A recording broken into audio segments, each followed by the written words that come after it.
Today's show is brought to you by Audible, and right now you can get a free audiobook download and 30-day free trial at audibletrial.com/joined-up. There's over 180,000 titles to choose from for your iPhone, Android, Kindle or MP3 player. Thanks for tuning in to the Joined Up Writing Podcast, a weekly show featuring interviews with fantastic authors sharing their personal stories on how and why they write. There's hints and tips for aspiring writers and great book reviews from top bloggers. Follow us on Twitter at JU Podcast. Right, cue the cheesy theme tune. Put down your pen and stop your typing. Grab yourself a drink, 'cause it's Joined Up Writing.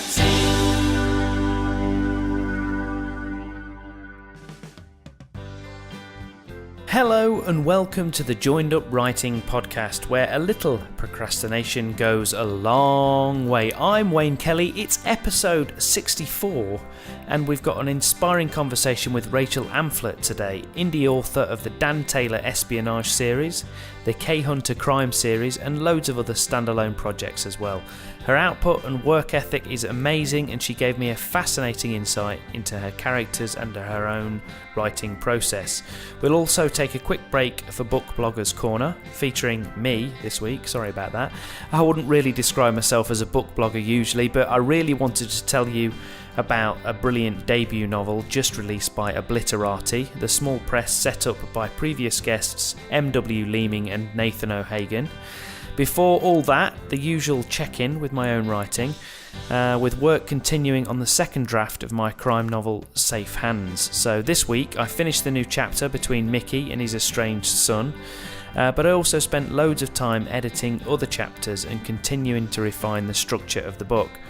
I've written in more detail about this on my personal blog over at waynekellywrites.co.uk, but it's all about the ripple effect for me this week. And what do I mean by that? Well, for anyone that's used Scrivener to write their books, you'll know one of its biggest strengths is giving you the ability to easily drag chapters and scenes around to change the order of things and generally play with the structure of your story. But what you don't tend to think about is the repercussions involved.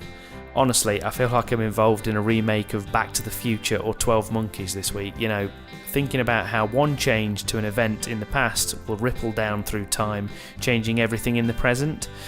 And it isn't just in terms of practical things like keeping an eye out for when characters refer to an event that may now not be happening for several chapters or actually happened 2 chapters earlier than you thought it was going to happen, but it's also about maintaining the emotional consistency of your characters. So for example, for me, the protagonist loses someone close to him, and originally this happened very early in the story and affected how my character behaved and felt in the subsequent chapters. Obviously, that's how it works.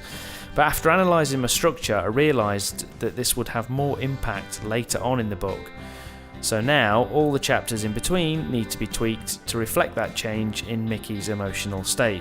It's complicated, like I said, and it's thought-intensive work, but I know the story will be better because of it when I've finished.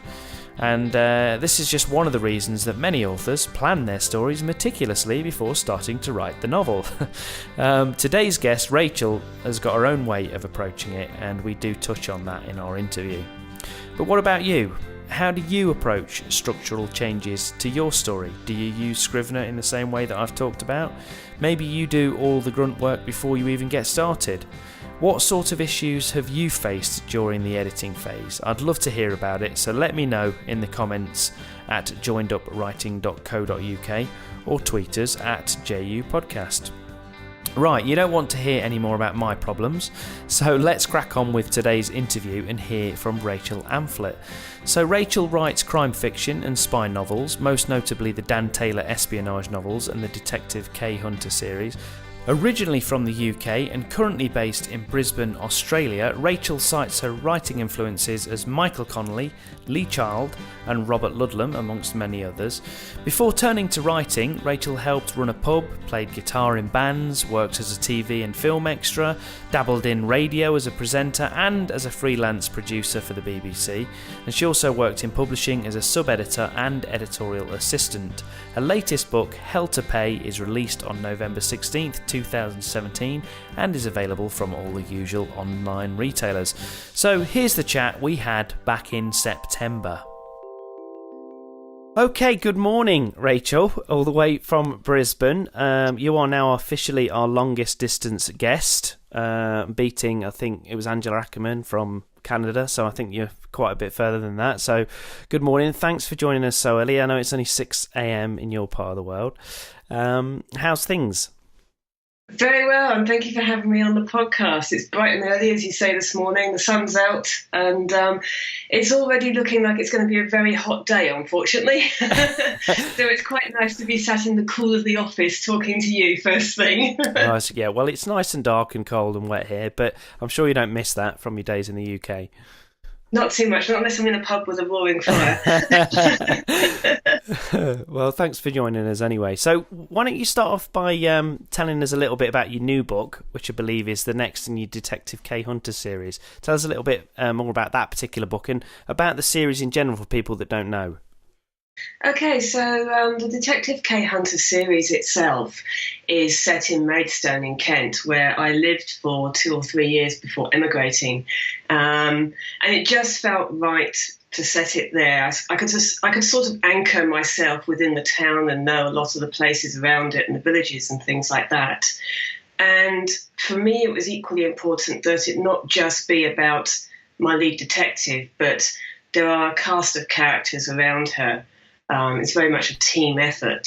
Mm-hmm. And I've been blown away by the response from readers for the series. There's 3 books out so far. We kicked off with Scared to Death in December 2016, carried on to Will to Live in April 2017, mm-hmm. closely followed by Want to Watch in June. And through the course of those first 3 books is a subplot about how somebody is trying to tip the balance in Kay's professional life, but it's also been ramping up to threats on her personal life. And so Hell to Pay, the 4th book, which comes out on the 16th of November, I've chosen to close out the subplot with this book. I didn't want to drag it on any longer than it needed to be. It's rounding off the subplot,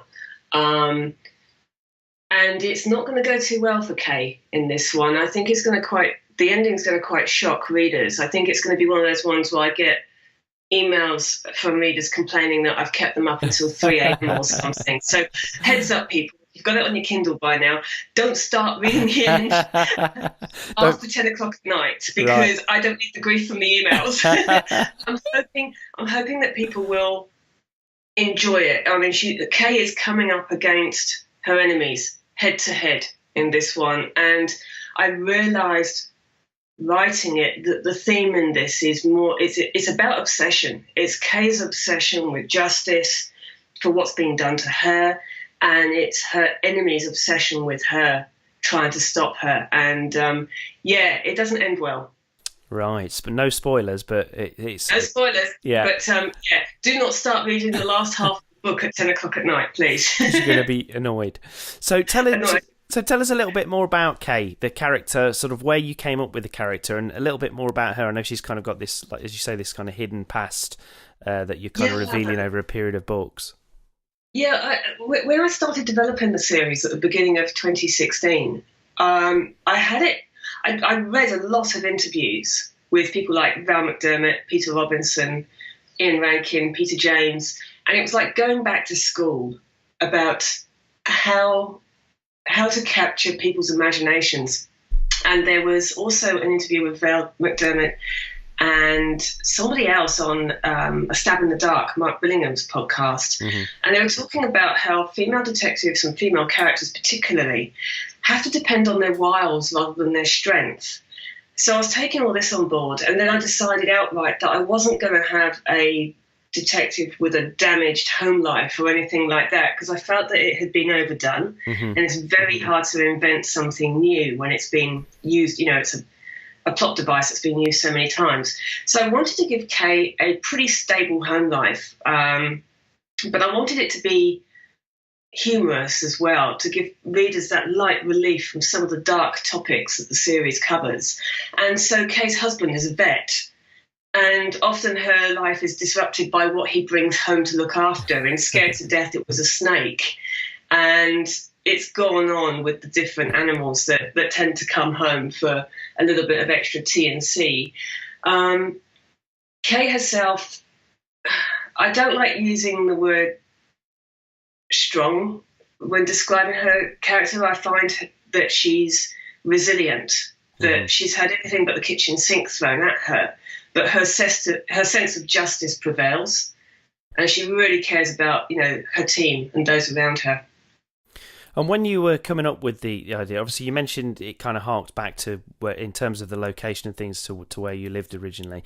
How did you go about developing that character? Was it a conscious thing? Did you just kind of kick off with the story and let the character grow as you did it, or did you spend a lot of time developing the character? And how do you go about that in general? It's hard. It's especially because I've been writing espionage novels for about 2 or 3 years before that, to getting to know a new character. And I'll be honest, I was 2 weeks out from the ARCs of Scared to Death going out to reviewers and bloggers, and I still didn't have her name. I could not set up a name that just ticked all the boxes for me. It's a very personal thing, I think, character names. Definitely. And I had all the minor characters who obviously don't know they're minor characters, but the rest of the team all had their names and just suited them really, really well. And I ended up with a list of surnames and a list of first names that I just plucked out of the air until I settled on Kay Hunter. It just rolled. With the actual character herself, she grew as I wrote the story. I've gone back to my original notebooks time and time again because I just find the process so magical. It's sometimes I don't know where the words come from, but it started out doing my research about detective series and what everyone else was doing on the planet with regard to detective fiction. And then that started inspiring stories. I was reading news reports as usual and collating ideas for cases. And out of that, the character grew. It was like, okay, well, this is the case. What's it going to do to my character? And Hell to Pay was actually going to be originally the first story in the series, but then out of that grew the subplot, and I wanted to explore that further. So there were 3 books before I got to the one that I originally was going to start writing, but it seems to have worked. Absolutely. And you mentioned there you started off writing espionage novels, so tell us a little bit about that. Obviously that's a different series with a male protagonist, which I think is Dan Taylor. So tell us about those books and why you started. Obviously a female author, so what made you start originally with a wanting to write a male character? And do you enjoy writing from a male perspective, and how does it compare to writing the Kay Hunter books? I know it's a different genre. Yeah, it's nice. It was nice writing the Kay Hunter books after so long writing Dan Taylor and the 3 standalones. How the Dan Taylor series came about was that I'd done some online short creative writing courses here in Australia through our local writers' centre. And I've had some success publishing and winning competitions with those. And at the end of 2009, I started getting the idea for this story about someone that was developing sort of like a new sort of weapon.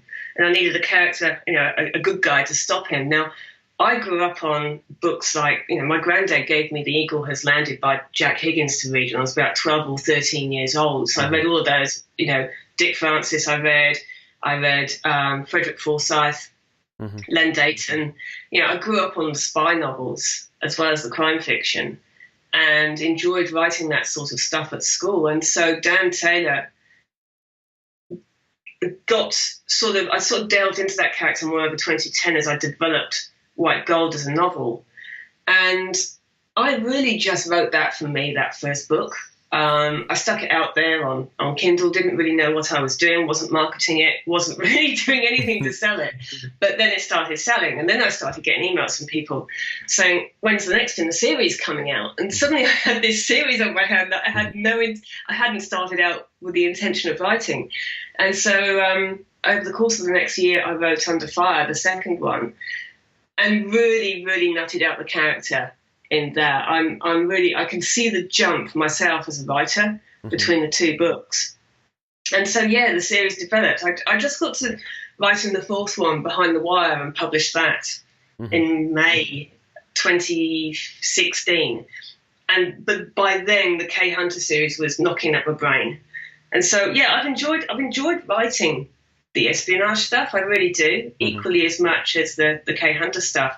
Writing a male protagonist doesn't really bother me. I mean, my other half, he reads all the books anyway, to just make sure that what I've got going around in my head actually translates onto the page and makes sense. So, and he's ex-British Army.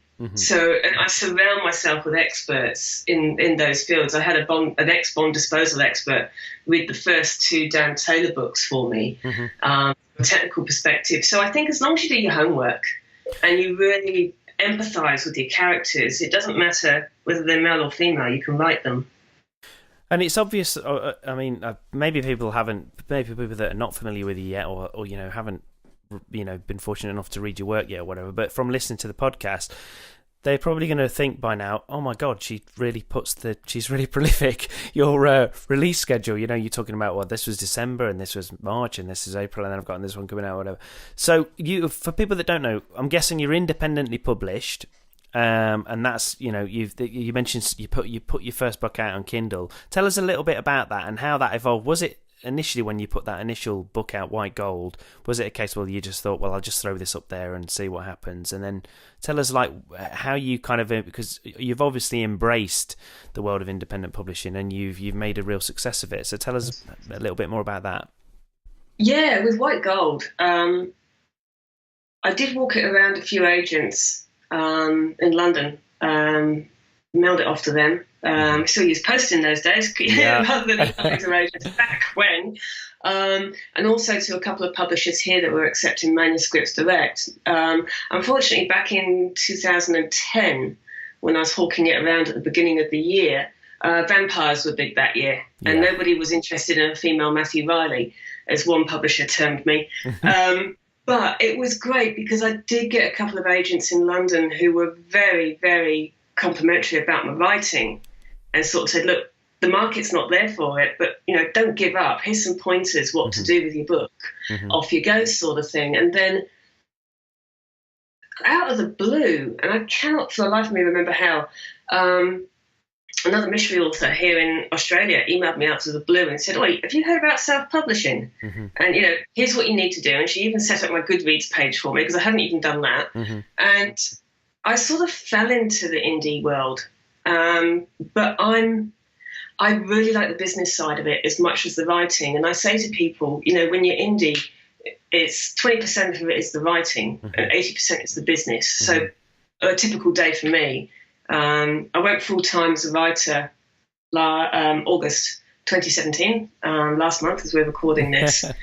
And I just felt then, no, this is the time. I don't want to go and find another job. I want to, this writing is working for me. I need to feel the fear and do it anyway, as they say. But it's opened up so many doors.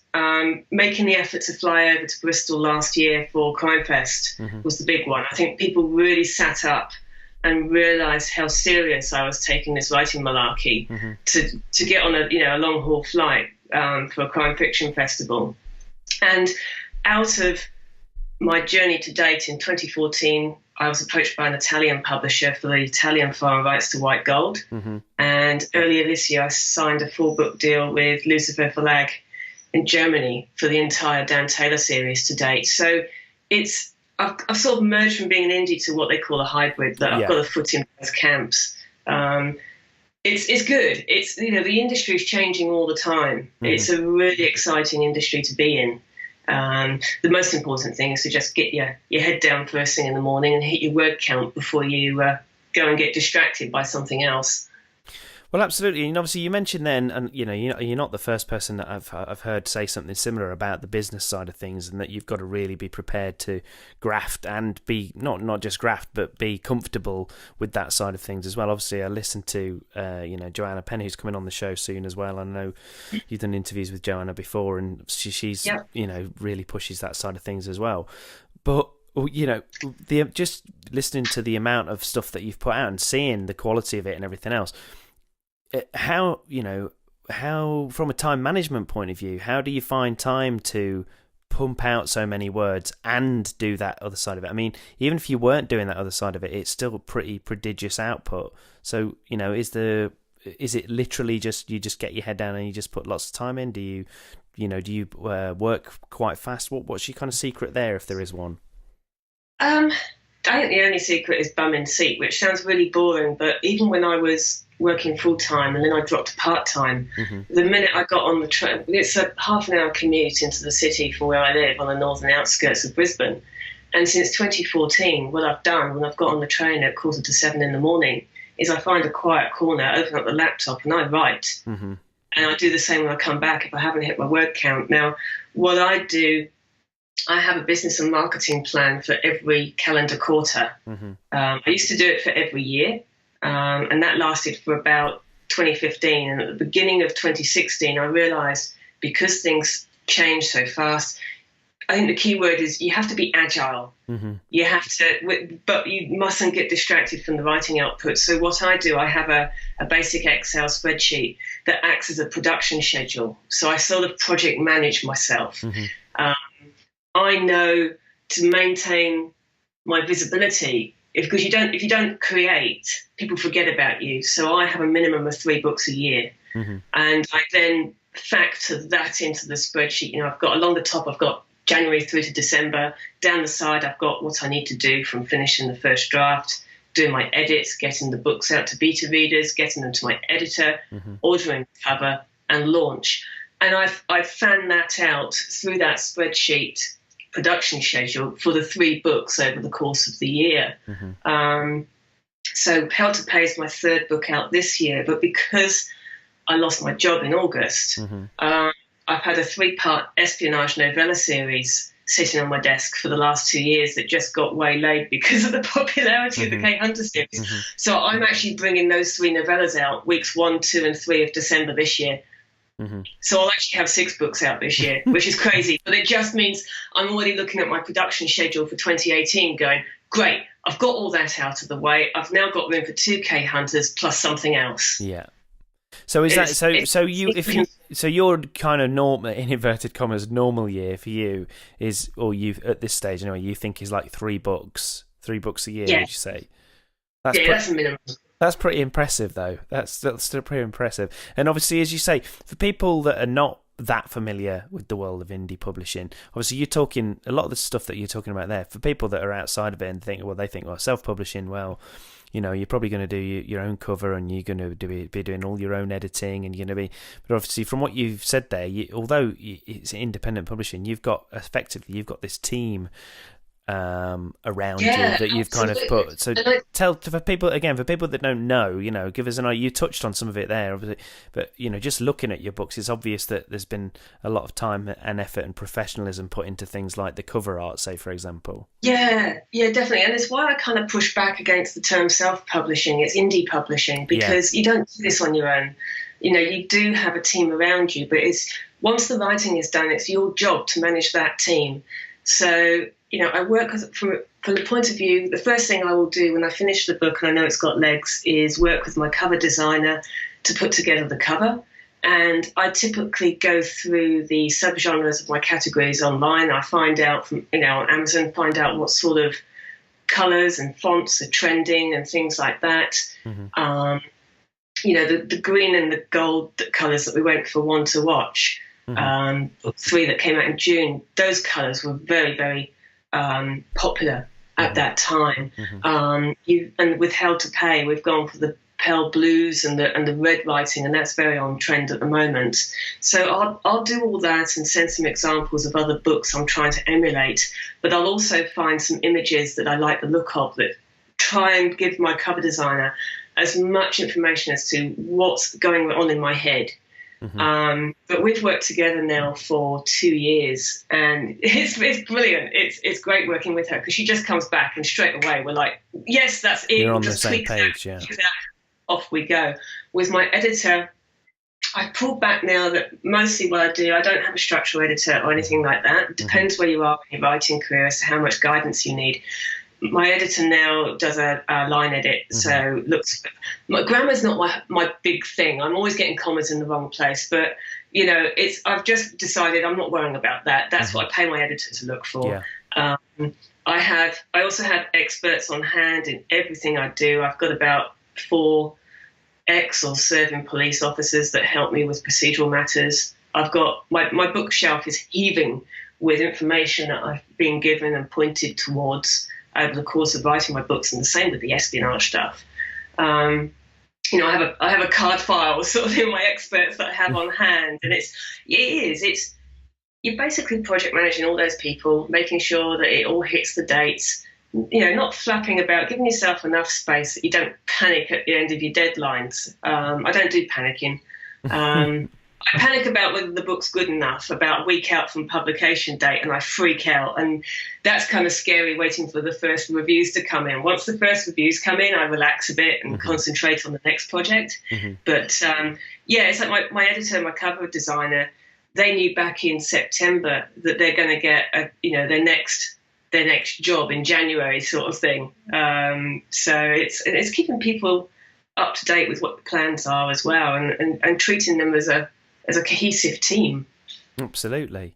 So obviously, you as you say, you almost kind of stumbled into independent publishing, and from the sounds of it, you found that you loved it and you thriving on it. But do you remember the actual moment that you decided you wanted to, or you knew you wanted to be a writer, just a writer in general, let alone write a book or be a professional writer? Yeah. I was 8 years old, and I'd outlived the famous 5. And I think we all grew up on those. I haven't met a mystery author yet that hasn't grown up on the famous 5, to be honest. I think it's like a rite of passage we all go through. Yeah. So I grew up reading those, and then at 8 years old, I was writing short stories riffing off those. And one of my early school reports told my parents that my writing resembled a spider walking across a page. So in order that my stories could actually be read out in front of the class, my poor mother had to type them up so they could actually be read. So I guess I've always enjoyed writing. I loved it at secondary school as well. We were always given projects about, here's a subject, go and do that. And I remember actually the chase sequence in Under Fire through Malta. I actually wrote that when I was 14 years old, and I just recalled it so vividly. I rewrote it for Under Fire. I just had a big break from writing in my late teens, early 20s, because I decided that I wanted to go and play lead guitar in a rock band instead. I had a bit of a respite for 7 years. But once we'd settled down here, down in Australia, it's I needed something creative to do, and I didn't fancy going back to playing in bands because it's like herding cats, to be honest. Absolutely, I've done it. I know, And so I fell back into the writing, and having done the courses through my local writers' centre and having had that support and having a real kick out of publishing White Gold myself, it wasn't hard to just turn around and go, I quite enjoyed that. I think I'll do it again. Absolutely. So what would you say motivated you when you started and motivates you now? Is it the same thing, or has it changed? No, nothing's changed. When I first started out at White Gold, it's because that idea just wouldn't leave me alone. I was talking about it to my other half all the time, and we'd just been through some hard times financially, and then we bought our first house on top of that. And that Christmas, we agreed that we weren't going to buy each other Christmas presents. And I've been harking on about this idea all the time. And Christmas Day morning, my other half turns around and goes, oh, here you go, I got you a little something. And I was like, no, I thought we weren't going to do this. And I said, opened it up, and there's like a laptop case for one of those diddy little laptops that came out. Yeah. I was like, oh, that's sweet. When I've got some money, I'd buy the laptop, I can start writing my book. And then he just pulled out this larger parcel and went, look, there you go, there's the laptop. I'm sick of hearing about the book. Go and bloody write it. So that's how White Gold came about. That's brilliant. You had to pay it off because obviously it was such a big present, that a big surprise. You had to then repay his faith. Yeah, that's it. Yeah, I've been reminded ever since. So really, he's the secret of your success. Yeah, that's it. Yeah, don't tell him. So you've touched on, you mentioned earlier, you're obviously, you're really inspired and influenced by a lot of those kind of page-turning thrillers by the likes of like Lee Child and Michael Connelly and people like that. And obviously you're an avid reader, but when you started writing those kinds of books and kinds of stories yourself, was it like, were you consciously thinking about the style and techniques you're using, or do you think just because you'd read so much of that stuff, it kind of, it flowed naturally? And I'm thinking like things like, short chapters and dramatic beginnings and all that kind of stuff. Do you have kind of a set of ingredients or tips that you're in mind, or maybe some things that you'd share with people that are interested in writing in those kind of genres? I think you definitely have to read it, you're right, because I think my writing has evolved through osmosis of just reading so many of those books in that genre that you kind of, the beats, where those lift points are. I actually studied screenwriting at the beginning of 2015, and that made a lot more sense to me with what I write than some of the writing courses I've done have. Yeah, I agree. I'm the same. Yeah, and there's a really good book by Alexandra Sokoloff called Screenwriting Tips for Writers, and I'd highly recommend anybody read that.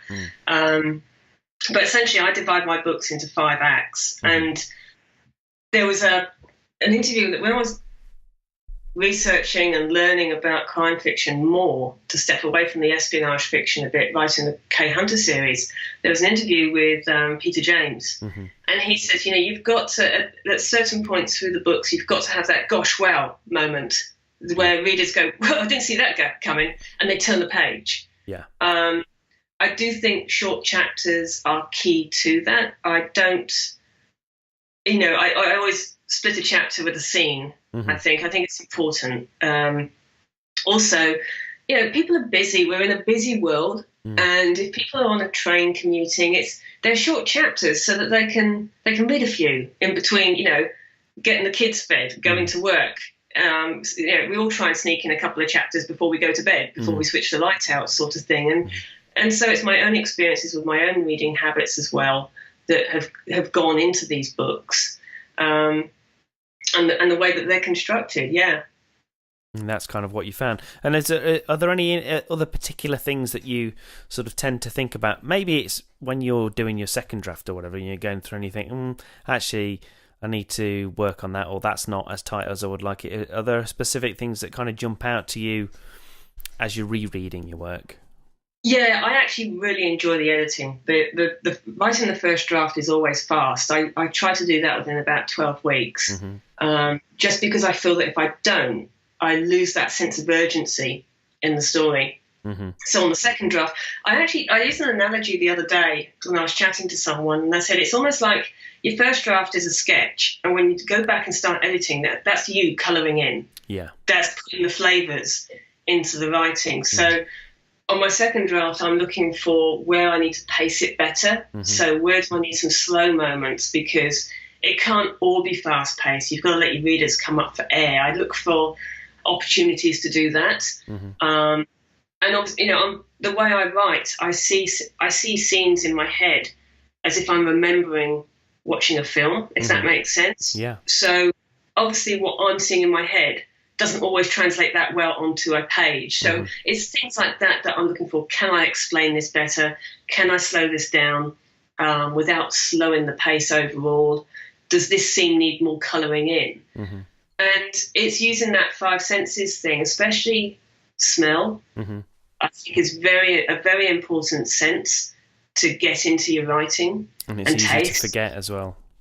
It is, isn't it? We all talk about, especially on first drafts and sometimes second and thirds as well, about what our characters can see. But, when you walk in, for example, in my characters, when they walk into a morgue, what do they sense? What can they smell? What don't they want to smell? It's things like that. So that's the colouring in part that I do with my writing. Okay, let's take a quick breather there to pop into Book Bloggers Corner. As mentioned at the top of the show, this week's review comes from me, but don't let that put you off.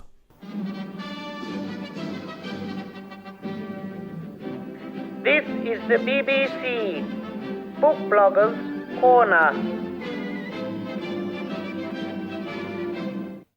The book I've reviewed is Lord of the Dead by Richard Rippon, released by Obliterati Press.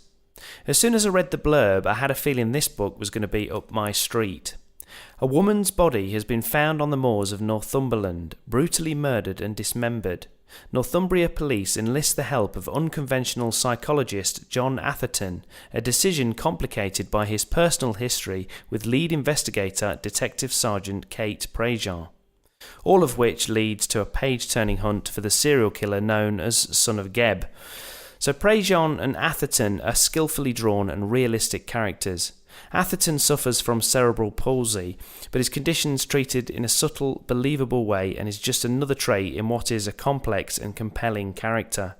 Prejean lacks no such physical vulnerability and is a strong woman, leading from the front in what is still a very male-dominated world. The relationship, past and present, hangs over proceedings, and Ripon uses it to inject humour and pathos in equal measure. I love the northeast of England setting, and, again, it's there in the description and dialogue, but it's never overdone. As you'd expect, there's plenty of violence and dark themes running throughout the book, all adding to the suspense as our protagonists try to track down the killer before he strikes again. The police procedure side of things is done well, and you really get a sense of the tight-knit teams that are often at the centre of these types of murder investigations. I'm not a fast reader by any means, but I raced through this, desperate to know the identity of Son of Geb, and to see how everything played out, and I wasn't disappointed. Overall, it's a brilliant debut for Obliterati Press and Richard Ripon, and I'm delighted to be able to tell you about it. It's available right now on Amazon, and you can find a link in the show notes. Book Bloggers Corner. Right, let's get back to the chat with Rachel, where I started to ask her about her process and how she starts writing a novel from scratch. So, have you now, obviously with the number of books that you've written, have you kind of got like a set process? You've already said that you're very, very organised, but where do you start with in terms of, so let's say you've got the kernel of an idea, how do you develop that into something that might be a book? I've got 2 notebooks on my desk here with separate projects, so I'm going to open one of them while we're chatting, and we can go through the real process. So I start with a nugget of an idea. And at the moment, those ideas are crime fiction, because I've done the new espionage series for this year. So the next books are going to be crime fiction for next year. Mm-hmm. And so I take that nugget of an idea and I use Scapple now. I used to use an A3 page and just flowchart the idea out and just do thought bubbles. Scapple is an online program owned by the same people that run Scrivener. Yeah. And you can do charts in that. And it's thanks to Rachel Amphlett that I discovered that. So thanks, Rachel.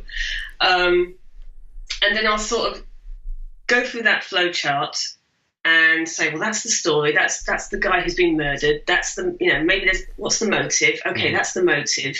Now, how the hell are we going to solve the crime? Once I've got that, I also make a list of questions I need to ask my experts, or that I need to look up from the documentation that I've got and the books about police procedural work that I've got here. Start filling the gaps of research, so I don't panic about that while I'm doing the first draft. I can just put some X's in the space and come back to it. Yep. Then I like to, because of the speed at which I write, I call myself a plopser. I'm not a pantser. I've tried that. That's what I call myself. Yeah. Pantsing doesn't work for me. When I was writing Under Fire, I made the mistake of trying to pants that, and I ended up scrapping 20,000 words. I don't have time to scrap 20,000 words these days. So I probably roughly sketch out, and by roughly sketching out, I mean I've got a couple of bullet points for the first few chapters. Yeah. And for the end of those 5 acts. So I know where the lift points are, pushing us through the story.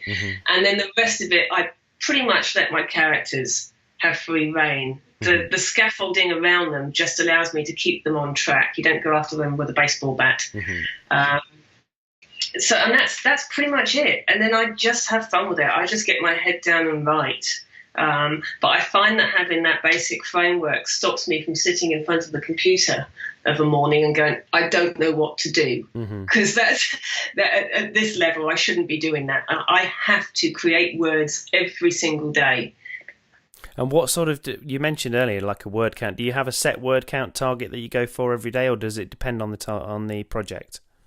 Depends on the project, and that's what I love about using Scrivener, that you can put in your word count and your drop date of when you want to finish it, and it calculates the word count for you. And so that's my minimum. If I'm having a good day, I'll smash that by about, it could be anything from an extra 500 to 1,500 words I smash. On bad days, I crawl to the finish line. I'll get 350 words down, walk away, take the dog for a walk, make a cup of coffee, procrastinate a bit, but I will always get my bum back in that seat until I've hit that word count. And do you find with that sometimes, you force the words out or whatever, do you sometimes find when you come back to it the next day or the next time you look at it or whatever that you think, oh, that was rubbish? Or, those words that you forced out? I don't question the magic that happens. I try not to look at it too personally, because I had a bad day yesterday and I've come back to it this morning before we were chatting, and I'm happy with it. Yeah, it needs some editing, but it's good. It's all right. It's that, it holds up. But the best bits, as you know, and as your listeners will know, is the scenes that write themselves. And you just don't, you can look at that the next day and have no idea where that came from, but it doesn't need much fixing. And I love it when that happens. That's such a kick. Just exciting, yeah. Yeah. Absolutely. So, so you mentioned, you kind of touched on it. So obviously you've got quite a lot of stuff on at the moment. So what's kind of upcoming then? What have you got after the release of your book that comes out in November? What have you got after that? Okay, so we've got Hell to Pay out on the 16th of November, and then I've got a 3-part espionage series featuring a female protagonist for a change coming out in December. And I'm doing those as, it's a bit of an experiment, but I'm taking it from the way that television has turned, in that we have series with episodes. So this is called the English Spy Novel Mystery Series, and this is series 1. So episodes 1 to 3 are novella-sized chunks, if you like, of a story. And I'm bringing them out on I think it's the 5th, the 12th, and the 19th of December in sequence. So books 1 and 2 will end on a cliffhanger, with book 3 coming out the week before Christmas. So you get the ending before your Christmas break. And I've had so much fun writing it. This was one that I've been tapping away at in between all my other projects for the past 2 years. And when I got made redundant in August, I decided, right, that's it. I'm finishing this series because I really want to put it out there. And if people like it, I'll do the same again. I'll do series 2 towards the back end of next year in the same sort of way. But I'm just going to keep the prices low on those ones. They'll be like 99 cents for the first one and $1.99 for the others. And it'll be interesting. I've already sent the first couple of chapters out to my inner readers group off my mailing list. They read a lot of my ARCs and stuff and provide very kind feedback on that. And they've all come back and loved the first few chapters. So that's given me a bit of confidence that I'm on the right path with this one. After that, I've got 2 crime fiction novels to write for next year. I'm ironing up 2 K Hunter books next year, plus possibly another new crime fiction series based somewhere else in the UK. Brilliant. So it's all happening. It's all happening. That's 2018 taken care of, plus coming back to the UK twice for Crime Fest and for Harrogate next year. So I've got a couple of long-haul flights as well. Some jet lag to look forward to as well. I'm actually quite lucky I don't get jet lag. I'm one of those crazy people where I love travel. I really do. I get a kick out of being at the airport, being on the plane, getting to my destination and coming home afterwards. So I'll probably be exhausted by the time I touch down here in Brisbane again. But I'm really looking forward to catching up with readers and writer friends while I'm over there. That's brilliant. And so just before we sort of round up, I know it's a bit of a cliched question, but obviously we've got someone on like yourself that's so enthusiastic and embracing the writer's life. So what would be your best piece of advice for aspiring writers or people that are just out there just starting their writing journey? Don't give up. Don't lose the reason why you're doing it, and that's because you love to write. If this wasn't paying me a salary, if this wasn't as successful as it has been these past 2 years, I would still be writing because those stories in my head need to come out. Absolutely. So just keep going. Yeah, definitely. Write for your own writing pleasure. Brilliant. And where can people find you and your stuff online, Rachel? Best best place to find me is my website. That's www.rachelamphlett.com, and there's all links to my social media and all my books on there. Brilliant, and I'll put that stuff in the show notes. But for now, I know you're going to hang around just briefly for the epilogue. But for now, Rachel Amphlett, thanks a million for joining us on Joined Up Writing. Thanks for having me. So that's almost it for this week. Thanks again to Rachel, and do be sure to go and check out her work and look out for Hell to Pay. A quick reminder that this show is entirely free, and the only reason I do it is because I'm so passionate about writing and I love to share my conversations with all of these fantastic authors. If you want to help out in any way, you can support us by grabbing yourself a free 30-day trial with Audible at audibletrial.com/joinedup. And or leaving us a quick iTunes rating and review. Don't leave it to someone else. It literally takes seconds and can help others to find the show. And if you can't quite bring yourself to do that, how about you just tell someone else about the podcast? Grab their phone and subscribe on their behalf if that's what it takes. They'll thank you for it though. Or just share it on Facebook or Twitter. Speaking of which, you can do that by getting in touch at JU Podcast on Twitter. We're on Facebook, which is just Joined Up Writing Podcast. On the web, joinedupwriting.co.uk. And you can also find me personally on Twitter at Mr. Kelly 2U. So that pretty much rounds off this week's show. So thanks for listening to the Joined Up Writing Podcast. Let's get joined up. I'm Wayne Kelly. Happy reading and writing, and I'll see you next time.